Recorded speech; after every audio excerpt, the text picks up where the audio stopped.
Ito, ang ganda nito. Hello mga kabasura!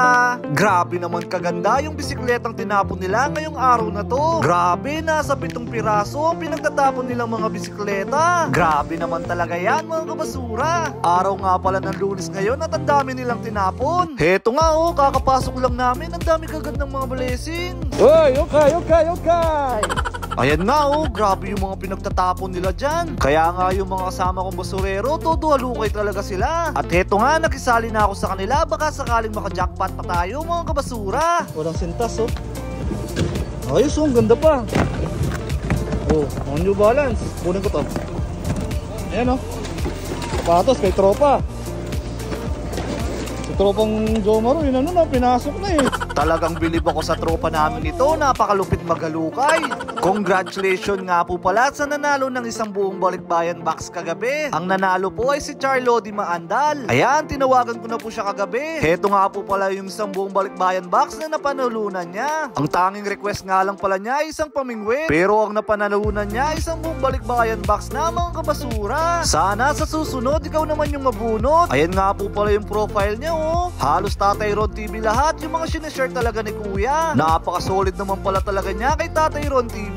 Sa mga nagtatanong nga po pala kung paano po makakapunta dito sa South Korea. Sa darating na December 17, magla-live po kami ni Ma'am Cleo. Tuturuan po namin kayo kung paano po yung proseso para makapunta po kayo dito sa South Korea. Heto nga po pala yung mga qualification na tinatanggap dito sa South Korea. 18 to 38 years old, lalaki o babae o parte ka man ng LGBTQ ay pwede po kayo dito sa South Korea. No need experience po sa mga nagtatanong. Hindi rin po kailangan na college graduate ka. Kahit wala kang tinapos sa pag-aaral o kahit elementary ka lang ay okay lang po yan. Wala din pong height limit dito mga kabasura. At kahit may tattoo ka pa, walang problema din sa kanila yon. Ang pinakamaganda dyan, ang sinasahod ng mga EPS factory worker dito ay 80 to 150,000 pesos. Kaya ano pang hinihintay mo, mag-apply ka na dito sa South Korea. Basta abangan nyo po yung live namin. Marami po kayong matututunan sa darating na December 17. Pa-like and share naman po ng video ko na to para malaman din po ng mga kakilala nyo. At sana kapag nakarating na po kayo dito sa South Korea ay sa basurahan po kayo mapupunta. Napakaganda po kasi kapag sa basurahan ka napunta mga kabasura. Para sama-sama nating halukayin yung mga basurang tinatapon nila. Heto na nga pala yung mga bisikleta na napulot namin. Heto nga oh, napakaganda pa nito mga kabasura. Grabe oh, napakasulit pa pero tinapon lang nila. Bali kinuha nga lang pala yung upuan niya nung kasama naming Nepal. Papalitan niya daw kasi yung upuan nung unang napulot niya. Pagkatapos, ito pa yung 3 na tinapon nila. Yung 3 nga pala na ito ay pinabayaan na namin madudurog yan mga kabasura. Pero kung sa Pilipinas lang yan, naku po,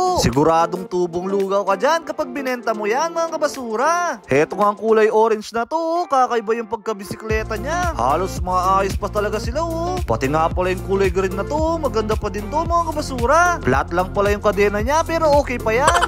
Bali kukunin lang pala yung mga bakal niyan. Grabe, napakasayang naman talaga. Malupit talaga sila dito sa South Korea. Heto pa nga pala yung 3 pirasong tinapon nila kanina. Bali isang tao lang pala yung nagtapon dyan sa mga bisikletang yan mga kabasura. Grabe naman talaga oh. Napakaganda pala nila pero pinagtatapon na. Dito nga yung isang tropa namin, inaayos na niya yung bisikletang napulot niya. Yung napulot nga pala niya yung pinakamaganda sa lahat ng mga tinapon nila. Nasa 26,000 pesos kasi yan kung bibilin mo yan dito sa South Korea. Ngayong araw ko nga pala maiuwi yung mga napulot ko nung isang araw. Yan nga pala isang truck ng mga jacket at mga slacks na pinagtatapon lang nila. Ayan o, napakadami nga pala naming napulot dyan. Para lang kami nag-shopping ng Wanto Sawa nang walang bayad. Inuwi na nga rin pala ni tropa yung bisikleta niya ngayong araw na to. Grabe naman talaga yan oh.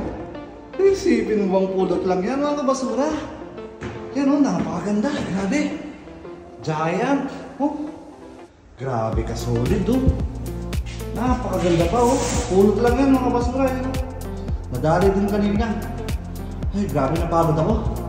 Ngayon ko lang din inuwi yung mga napulot ko. Ayan oh.